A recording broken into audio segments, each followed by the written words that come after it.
Hello दोस्तों, आप सबका स्वागत है मेरे यूट्यूब चैनल पीके ज्ञान मस्ती में। हम लोग क्लास 12th में जो छठवां चैप्टर है अवकलज का अनुप्रयोग उसे पढ़ रहे हैं और उसमें जो पहला प्रश्नावली है उसमें 5वें तक सवाल जो है 5 नंबर तक सवाल को जो है हम लोगों ने इससे पहले तक की वीडियो में हल कर लिया है। आइए आगे जो 6 नंबर सवाल है उसको समझते हैं, हल करते हैं। आप बिल्कुल ध्यान से समझेंगे, पढ़ेंगे। और एक चीज़ आपसे रिक्वेस्ट है कि आप जब भी वीडियो देखते हैं ना उसे क्रम से देखिए। जैसे मैं अभी पढ़ा रहा हूँ अवकलज के अनुप्रयोग, तो इसके लिए आप जरूरी है, तो इसके लिए सबसे पहले ये जरूरी है कि आप अवकलन जानते हो कि अवकलन क्या है, कैसे अवकलन करते हैं। इसके लिए भी मैंने वीडियो बना रखा है। आप पहले अवकलन चैप्टर को बढ़िया से पढ़ लीजिए और फिर जो है इसको, ये जो वीडियो है इससे देखिएगा। और यदि आप पढ़े हुए हैं तब तो एकदम बहुत बढ़िया है।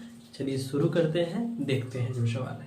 देखिए इसमें 6 नंबर जो प्रश्न दिया गया है, कह रहा है कि एक वृत्त है और उस वृत्त की जो त्रिज्या है वह 0.7 सेंटीमीटर प्रति सेकंड की दर से बढ़ रही है। तो इसकी परिधि की वृद्धि की दर क्या है जबकि त्रिज्या r का मान 4.9 सेंटीमीटर है। क्या कह रहा है? वृत्त है और वृत्त की त्रिज्या जो है बढ़ रही है। किस दर से बढ़ रही है यही दे रखा है। ध्यान से सुनिएगा, जो कुछ भी दे रहा है उसमें सेंटीमीटर प्रति सेकंड दिया है, यानी कि त्रिज्या, और उसमें परिवर्तन किसके सापेक्ष हो रहा है? समय के सापेक्ष। आप देख पा रहे हैं। और ये बताइए कि त्रिज्या दिया गया है और समय के लिए सेकंड दिया गया है। अच्छा एक चीज और बताइए आप कि इसमें किसमें वृद्धि की दर पूछ रहा है? परिमाप में ना, क्षेत्रफल में नहीं। किसमें पूछ रहा है? परिधि, परिमाप, वृत्त की परिधि में परिवर्तन की दर क्या है। ठीक ना। तो चलिए इस सवाल को हल करते हैं, समझते हैं। ध्यान दीजिएगा, हम लोग लिख देंगे कि मानव वृत्त की जो त्रिज्या है r है, ताकि लिख पाए कि r में परिवर्तन यानी कि dr/dt दिया गया है हम लोगों को। क्षेत्रफल को a से, अब यहाँ क्षेत्रफल की बात नहीं है, ये जो 6 नंबर प्रश्न है इसमें परिधि कह रहा है, तो यहाँ लिख दिया जाए परिधि को। किसको? परिधि को। किससे लिख दिया जाए?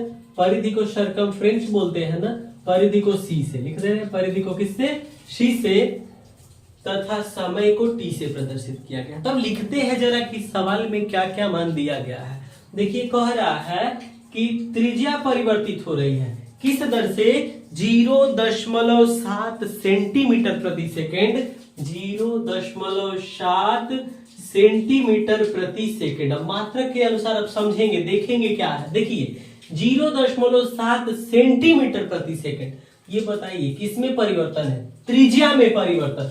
dr लिख सकते हैं ना, त्रिज्या में परिवर्तन किसके सापेक्ष है? देखिए तो मात्रक जो दे रहा है सेंटीमीटर प्रति सेकेंड, समय के सापेक्ष है, यानी कि बट्टा में लिख देंगे dt। समय को t कहे हैं, यही dr/dt दिया गया है हम लोग को, यही dr/dt दिया गया है। कह रहा है कि परिधि में परिवर्तन निकालिए, यानी कि dc।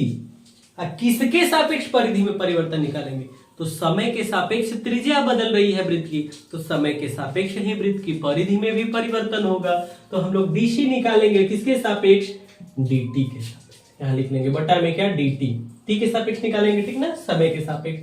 यही चीज हम लोगों से पूछा गया है, जबकि दे रखा है कि r का मान कितना हो? 4.9 सेंटीमीटर हो। यही मान हम लोगों से पूछा गया है कि इस पर कितना परिवर्तन होगा परिधि में। आइए समझते हैं, हल करते हैं सवाल को।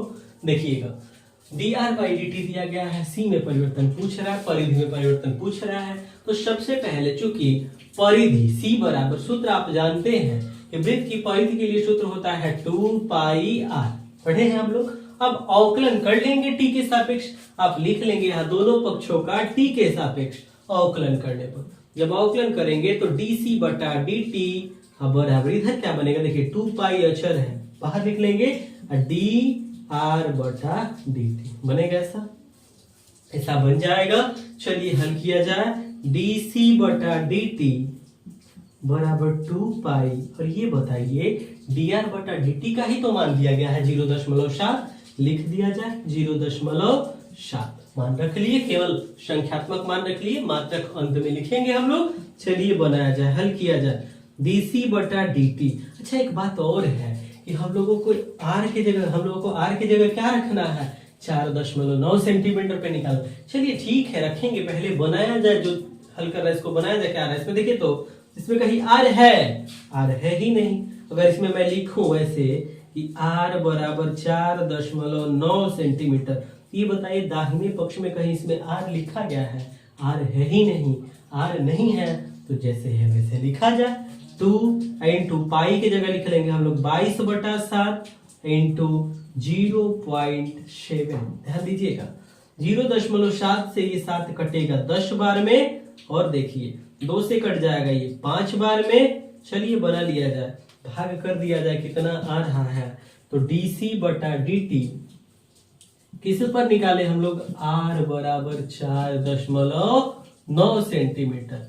इतने पे जब हम लोग ज्ञात करेंगे तो क्या बनेगा, तो भाग कर दिया जाए 22 में, किस से, 5 से, तो 5 चौके 20, 2 रह जाएगा, दशमलव लगा के 0 बढ़ा लेंगे, 5 चौके 20, यानी कि dc/dt मिल गया कितना, 4.4। अब इसका मात्रक क्या लिखे, तो ये परिवर्तन हो रहा है, तो जरा देखिए तो त्रिज्या के लिए सेंटीमीटर है ना, तो त्रिज्या ये बताइए, परिधि भी तो एक लंबाई ही न है, वृत्त की परिधि किनारे किनारे उसकी लंबाई कितना है, लंबाई ही तो है एक परिधि। तो यहाँ सेंटीमीटर, और किसके सापेक्ष हम लोग परिवर्तन निकालने हैं, समय के सापेक्ष, समय के लिए मात्रक सेकंड है, तो सेंटीमीटर प्रति सेकंड हो जाएगा। यानी कि वृत्त का जो परिधि है उसमें 4.4 सेंटीमीटर प्रति सेकंड की दर से वृद्धि होगी। कब, जब इसकी त्रिज्या 4.9 सेंटीमीटर। यही चीज प्रश्न में पूछा गया है, तो आप इसको नोट कर लीजिए और फिर आगे देखते हैं जो 7वां प्रश्न है हम लोगों का। और एक चीज ध्यान रखिएगा, जो भी मैं ये सवाल बता रहा हूँ बिल्कुल इत्मीनान से, जब भी आप वीडियो देख रहे हैं कॉपी पेन ले लीजिए और खुद जो है खुद से सवाल को हल करते चलिए, वीडियो को देखते चलिए। अगर कहीं दिक्कत होता है तो कमेंट बॉक्स में लिखकर बताना मत भूलिएगा, एकदम बताइएगा, उसको मैं सही करूंगा कि कैसे आपको समझाया जाए कि आपको बेहतर से बेहतर समझ में आए। वैसे मैं अपने से पूरी मेहनत कर रहा हूँ, आपको यदि कहीं कुछ दिक्कत लगता है तो जरूर कमेंट कीजिए। आगे देखते हैं जो 7वां प्रश्न है। देखिए आगे जो 7वां प्रश्न दिया गया है, इसमें कहा जा रहा है कि एक आयत है और आयत की जो लंबाई x है, आयत की लंबाई x वह 5 सेंटीमीटर प्रति मिनट की दर से, और आयत की जो चौड़ाई y है वह 4 सेंटीमीटर प्रति मिनट की दर से क्या हो रही है,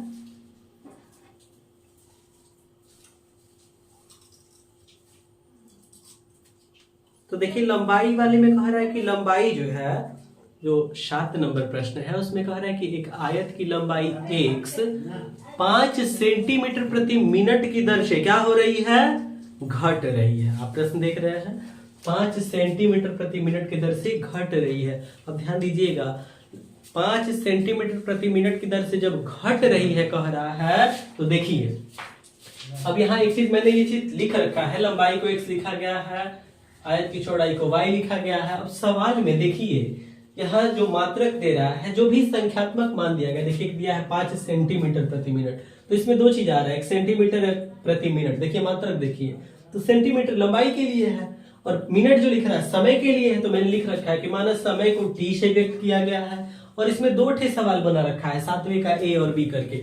a में कह रहा है परिमाप के परिवर्तन की दर, और b में कह रहा है कि क्षेत्रफल में परिवर्तन की दर पूछ रहा है, ठीक ना।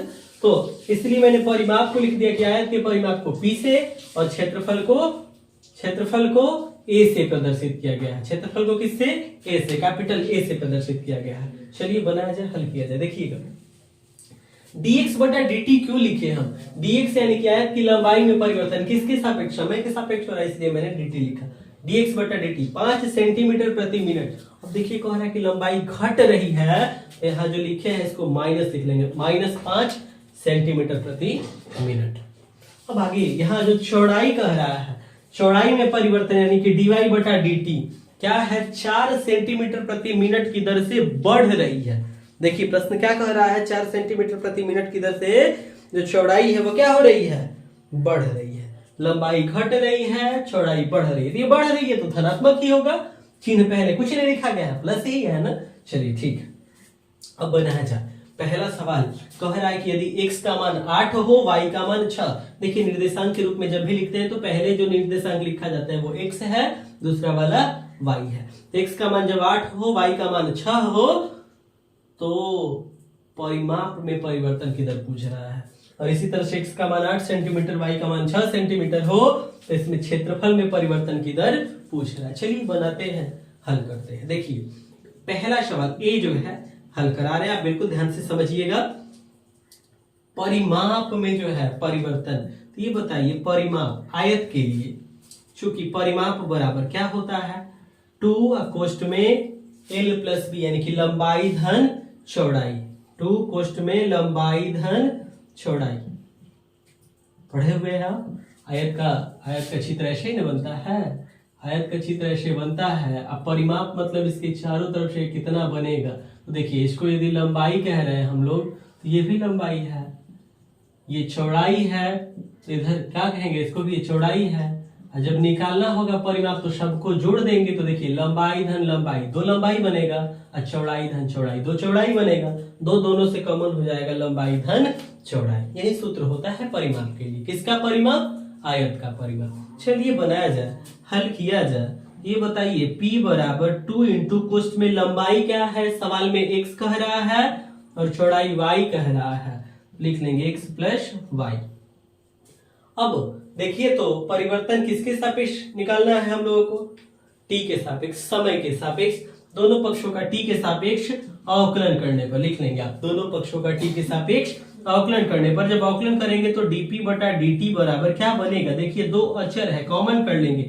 x का अवकलन करेंगे t के सापेक्ष तो dx बटा dt, y का करेंगे अवकलन तो dy बटा dt बनेगा। ऐसे आगे हल किया जाए, ध्यान दीजिएगा। आगे जब इसको हम लोग हल करेंगे तो dx बटा dt का मान देखिए दिया गया है -5 सेंटीमीटर प्रति मिनट। तो केवल संख्यात्मक मान जो है इसको रख लिया जाए, dp बटा dt बराबर 2 इंटू कोष्ठ में इसके जगह क्या -5 प्लस dy बटा dt का मान 4 है ना, तो लिख लिया जाए +4।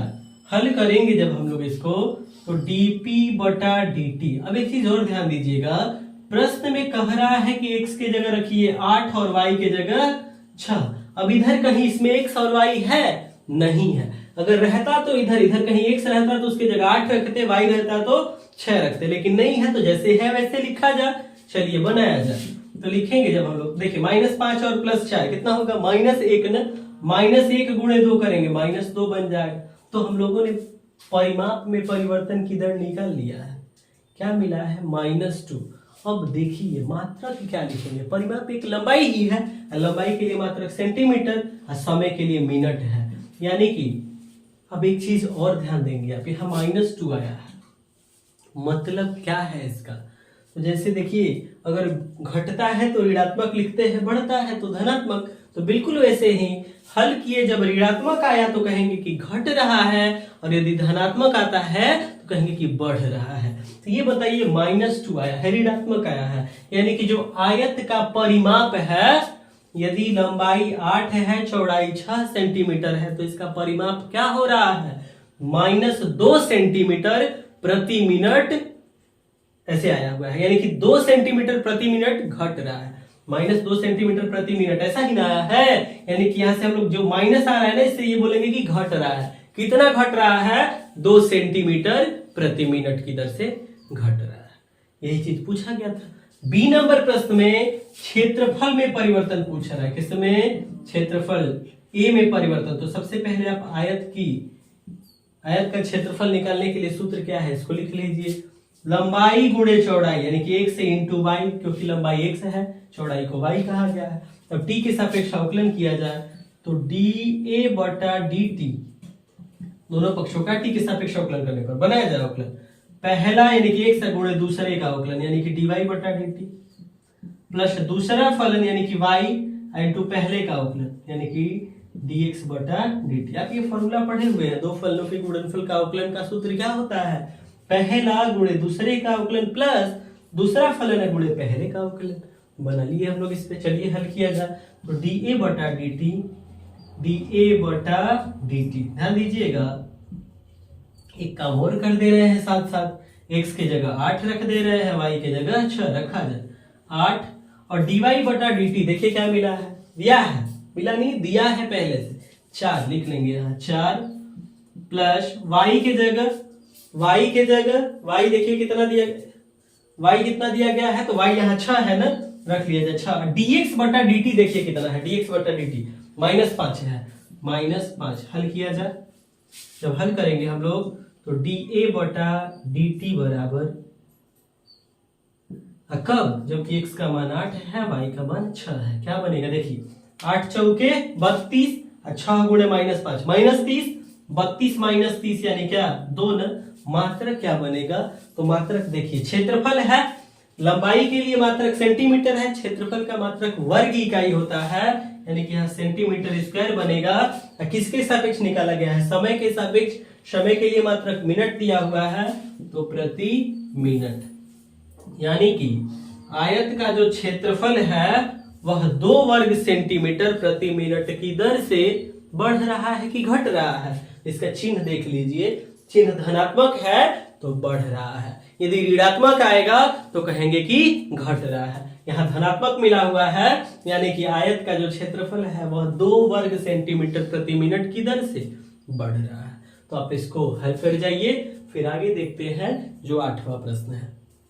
देखिए आगे जो प्रश्न दिया गया हम लोग को, 8वां जो प्रश्न दिया गया है, कह रहा है कि एक गुब्बारा है और गुब्बारे को, ये हमेशा किस आकार में रहता है, सदैव गोलाकार रहता है। गुब्बारा कैसे रहता है, सदैव गोलाकार रहता है।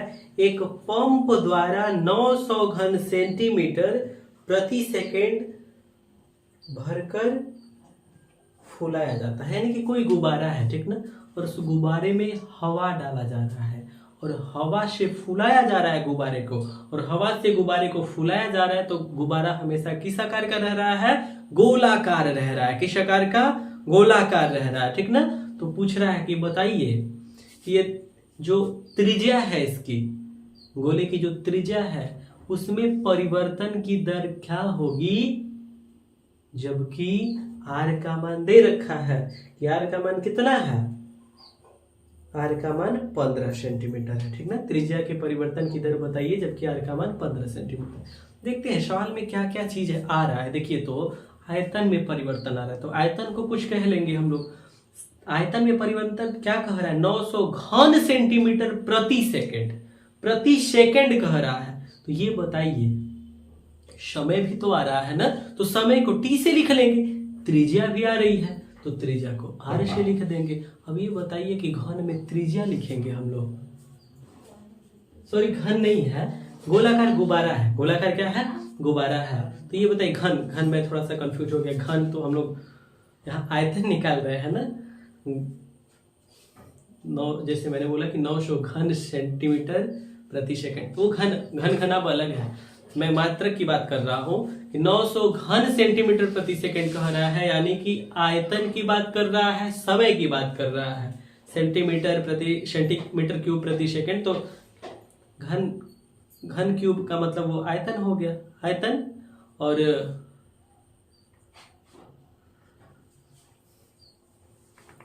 देखिए 8वां जो प्रश्न है, 8वां प्रश्न कह रहा है कि एक गुब्बारा जो कि हमेशा गोलाकार रहता है उसको हवा भरकर गुब्बारे को फुलाया जा रहा है, और हवा कैसे भरा जा रहा है, 900 घन सेंटीमीटर प्रति सेकंड, यानी कि 1 सेकंड में 900 घन सेंटीमीटर उसमें हवा भरा जा रहा है। तो कहा जा रहा है कि गुब्बारे की त्रिज्या में परिवर्तन ज्ञात कीजिए कब, जबकि गुब्बारे की त्रिज्या दे रखा है, आर का मान कितना, 15 सेंटीमीटर, आर का मान 15 सेंटीमीटर लिखा गया है, दिया गया है।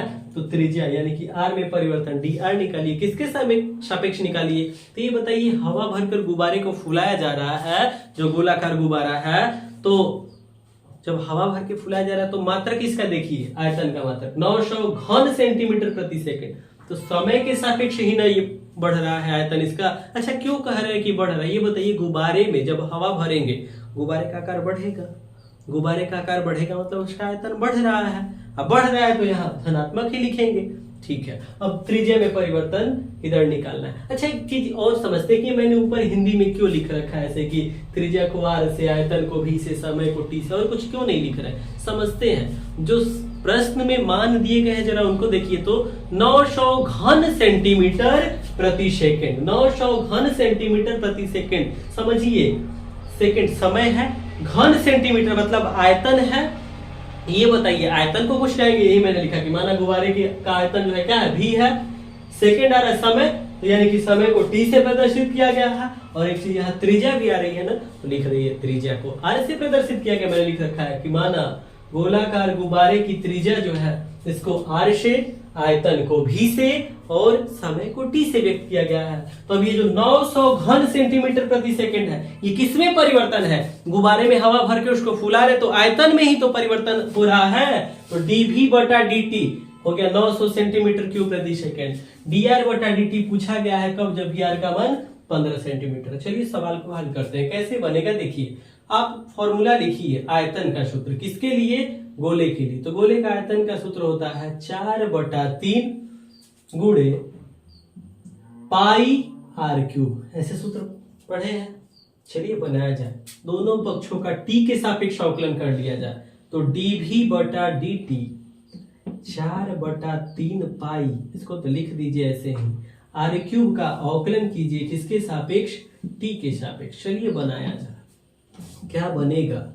dv बटा dt 4/3 पाई, और ये बताइए r क्यूब है, अवकलन हो रहा है t के सापेक्ष, तो r को मन में t कह लेंगे। t क्यूब का अवकलन करेंगे तो 3t स्क्वायर, तो 3 और t के जगह लिखेंगे r का स्क्वायर, 3r स्क्वायर। जिसको t कहे हम लोग, किसको कहे? r को ना, उसका अवकलन कर देंगे t के सापेक्ष, यानी कि dr बटा dt ऐसा बनेगा। चलिए आगे हल किया जाए। ये बताइए dv बटा dt का मान दिया है क्या? 900, यही रख लेंगे इसके जगह। ये 4/3 है, इधर आएगा तो 3/4 हो जाएगा, हो जाएगा। पाई को अभी इधर ही रहने दे रहे हैं, तो 3, देखिए यहाँ 3 पाई r स्क्वायर इंटू dr बटा dt बनेगा ऐसा। चलिए आगे हल करते हैं, आगे बनाते हैं इसको, क्या बन रहा है ये बताइए। यहां से dr बटा dt बराबर क्या बनेगा? तो देखिए एक काम कर लिया जाए। ये 3 पाई आर स्क्वायर हम लोगों ने लिखा, पहले पाई को जरा रख लिया जाए 22/7, ठीक ना? पाई को रख ही लिया जाए पहले। चलिए बना लिया जाए। देखिए 4 से कट जाएगा, कितना बार में कटेगा? 225 बार में कट जाएगा। 900 ना, 4 से 225 बार में कट जाएगा, ठीक है। 225 गुणे 3 करें, या फिर ये 3 इधर लेके आएंगे तो फिर कटेगा ये चीज। ये वाला 3 लिखे हैं, ये वाला कटेगा, ये वाला 3 इधर आया है, ये वाला 3 यहाँ है। 3 से ये 3 कट जाएगा, एक बार में पक्षांतर करके आप कटाइएगा, ये कट जाएगा। तो क्या मिला इधर? 225 गुणे 1, 225 ना। चलिए बनाते हैं, देखिएगा 225 बराबर क्या? 3 तो हट गया, पाई आर स्क्वायर है, तो पाई की जगह हम लोग 22/7 लिख सकते हैं। 22/7 into R square into dr बटा dt बनेगा ऐसे। चलिए पक्षांतर कर लिया जाए। dr बटा dt बराबर देखते हैं क्या बनेगा। तो dr बटा dt बराबर 225, ये देखिए ये 22/7 है, इधर आएगा तो 7/22 हो जाएगा, आर स्क्वायर जो ऊपर इंटू कर रहा है यहाँ इधर आएगा तो 1/r स्क्वायर बनेगा। अब एक चीज और देखिए, r का मान कितना दिया गया है, देखिए तो r का मान कितना दिया गया है, किस पर परिवर्तन कह रहा है? r का मान जब 15 सेंटीमीटर हो, ये जो dr बटा dt है इसमें हम लोग r बराबर कितना रख लेंगे? 15 सेंटीमीटर रखा जाए। 225 अभी गुणा नहीं करा रहा, जैसे है वैसे ही लिख रहे हैं। 225 गुणे 7/22 इंटू 1 और देखिए आर स्क्वायर, आर यानी कि 15 ना, 15 का स्क्वायर करेंगे तो 15 का वर्ग करेंगे कितना होगा? 225, यानी कि 15 के वर्ग से ये कट जाएगा 225, क्या मिलेगा? 7/22। मात्रक क्या होगा इसका? तो ये बताइए, त्रिज्या में परिवर्तन है ना, और त्रिज्या के लिए सेंटीमीटर कह लेंगे हम लोग, क्योंकि यहाँ घन के लिए सेंटीमीटर क्यों कहा गया है? तो आयतन के लिए कहा गया है ना, आयतन के लिए कहा गया है घन सेंटीमीटर, आयतन के लिए कहा गया है घन सेंटीमीटर, तो त्रिज्या के लिए हम लोग सेंटीमीटर कह लेंगे।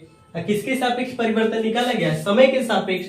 यहाँ समय का मात्रक सेकंड लिखा है, यानी कि सेंटीमीटर प्रति सेकंड, यानी कि जो गुब्बारे की त्रिज्या है, गुब्बारे की त्रिज्या r, इसका मान जो है 7/22 सेंटीमीटर प्रति सेकंड की दर से बढ़ रहा है। कब? जब त्रिज्या r का मान कितना है? 15 सेंटीमीटर है। यही चीज पूछा गया था। तो इस तरह से 8वां प्रश्न पूरा हो गया। अब इसको हल कर लेंगे, फिर देखते हैं आगे जो 9 नंबर प्रश्न है। 9 नंबर प्रश्न देखिए, स्क्रीन पे आपके दिख रहा है कि 9वां जो प्रश्न है क्या है। एक गुब्बारा है और गुब्बारा जो है सदैव गोलाकार रहता है, यानी कि इसकी त्रिज्या में परिवर्तन यदि हो भी तो गुब्बारा हमेशा किस आकार का रह रहा है? गोलाकार रह रहा है। कह रहा है कि इसकी त्रिज्या परिवर्तनशील है, यानी कि त्रिज्या में परिवर्तन हो रहा है। तो कहा जा रहा है कि आयतन में परिवर्तन की दर त्रिज्या के सापेक्ष ज्ञात कीजिए। कब? जबकि त्रिज्या 10 सेंटीमीटर है। क्या पूछ रहा है? आयतन में परिवर्तन की दर। तो देखिए मैंने लिख रखा है कि माना गोलाकार गुब्बारे की त्रिज्या स्मॉलर है और गोले का आयतन भी है। तो हम लोगों से पूछ रहा है आयतन में परिवर्तन यानी कि dv किसके सापेक्ष पूछ रहा है? त्रिज्या के सापेक्ष, यानी कि बटा में लिखेंगे dr। यही पूछा है। कब? जबकि r का मान है 10 सेंटीमीटर। r का मान कितना है? 10 सेंटीमीटर। ये चीज पूछा गया। चलिए बनाते हैं, कैसे हल होगा बिल्कुल ध्यान से समझेंगे आप। ये बताइए, चूंकि गोले का आयतन भी बराबर सूत्र क्या होता है? 4/3 गुणे पाई r क्यूब। ऐसा सूत्र पढ़े हैं आप? एक चीज देखेंगे यहाँ, ध्यान देंगे आप। अब इसका अवकलन हम लोग किसके सापेक्ष करेंगे? तो देखिए, तो dv या बटा dr है, तो दोनों पक्षों का अवकलन r के सापेक्ष होगा। किसके सापेक्ष? r के सापेक्ष। आप यहाँ लिखेंगे दोनों पक्षों का r के सापेक्ष अवकलन करने पर। जब r के सापेक्ष अवकलन करेंगे तो ये dv बटा dr बराबर इधर क्या बनेगा? तो इधर बनेगा 4/3 और ध्यान दीजिएगा पाई 4/3 पाई, ये तो अचर है, लिख लिया, into ddr of r cube. अब r क्यूब का जब हम लोग अवकलन करेंगे r के सापेक्ष, तो r क्यूब का अवकलन करने से क्या मिलेगा? 3r²। क्या मिल जाएगा? 3r²। तो 4/3 पाई r क्यूब की जगह लिख लेंगे 3r²। 3r²। अवकलन कर लिए इसका हम लोग। 3 से 3 कट जाएगा एक बार में। तो चलिए क्या बन रहा है? 4 पाई r²। dv बटा dr मिल गया हम लोगों को कितना? 4 पाई r²। अब देखिए, तो आयतन में परिवर्तन किसके सापेक्ष? त्रिज्या के सापेक्ष ज्ञात कर लिए है। लेकिन किसने पूछ रहा है? जब r का मान 10 सेंटीमीटर है, यानी कि बस एक काम रह गया है, इसमें r की जगह क्या रख लीजिए? 10 रख के बना दीजिए। देखिए dv बटा dr और इसमें रख दीजिए r की जगह क्या? 10 सेंटीमीटर।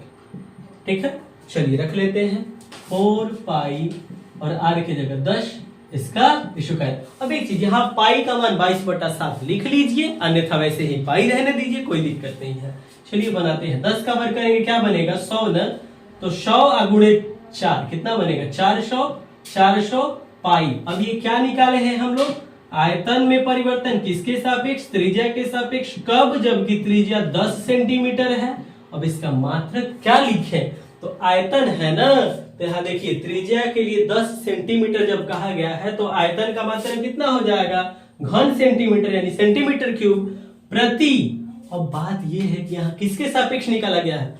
त्रिज्या के सापेक्ष ही निकाला गया है, और त्रिज्या के लिए मात्रक सेकंड ही है, तो नीचे लिख लेंगे यहाँ सेंटीमीटर, यानी कि घन सेंटीमीटर प्रति सेंटीमीटर। अब ध्यान रखिएगा, यहाँ सेंटीमीटर क्यूब में भाग नहीं करेंगे सेंटीमीटर से कि लिख देंगे कटा के कि सेंटीमीटर स्क्वायर बनेगा, नहीं। ये परिवर्तन की दर हम लोग निकाल रहे हैं आयतन में किसके सापेक्ष? त्रिज्या के सापेक्ष।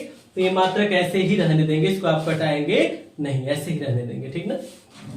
तो हो गया कि 400 पाई घन सेंटीमीटर प्रति सेंटीमीटर की दर से क्या हो रहा है? आयतन बढ़ रहा है त्रिज्या के सापेक्ष, ठीक ना। कब? जबकि त्रिज्या 10 सेंटीमीटर है। तो इस तरह से 9 नंबर जो प्रश्न है इसको भी हम लोगों ने हल कर लिया है। आप इसको हल कर लेंगे, समझ लेंगे, कहीं दिक्कत होता है तो कमेंट करेंगे। और एक चीज, जब भी आप पढ़ते हैं ना, बिल्कुल मन लगा के पढ़िए, ध्यान से पढ़िए, बिल्कुल समझ में आएगा आपको, ठीक है।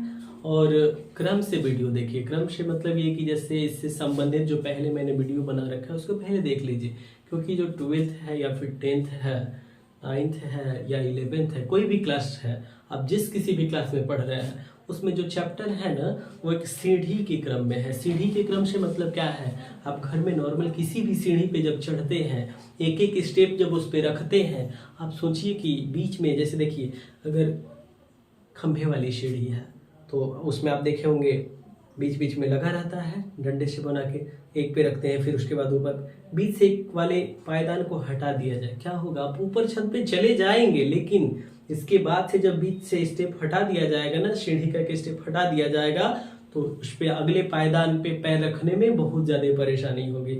इसी तरह से जो ईंट से सीढ़ी बनी हुई हो या कोई भी सीढ़ी है, उसका यदि स्टेप बीच से गायब करेंगे ना हम लोग, तो अगला कदम आगे बढ़ाने में परेशानी होगी। बिल्कुल इसी तरह से ये चैप्टर भी है। 9th 10th 11th या 12th किसी भी क्लास में है आप, तो इसमें जो चैप्टर है एक सीढ़ी में जुड़ा हुआ है, एक श्रृंखला में जुड़ा हुआ है। आप उसको क्रम से पढ़ेंगे, खूब शानदार समझते चलेंगे, पढ़ते चलेंगे। तो आपसे रिक्वेस्ट है जब भी वीडियो देखिए क्रम से देखिए, ताकि आपको बेहतर समझ में आए, और उसका रिस्पॉन्स आप मुझे जरूर दीजिए, कमेंट करके जरूर बताइए आपको वीडियो कैसा लगा। मिलते हैं फिर नेक्स्ट वीडियो में। जय हिंद दोस्तों।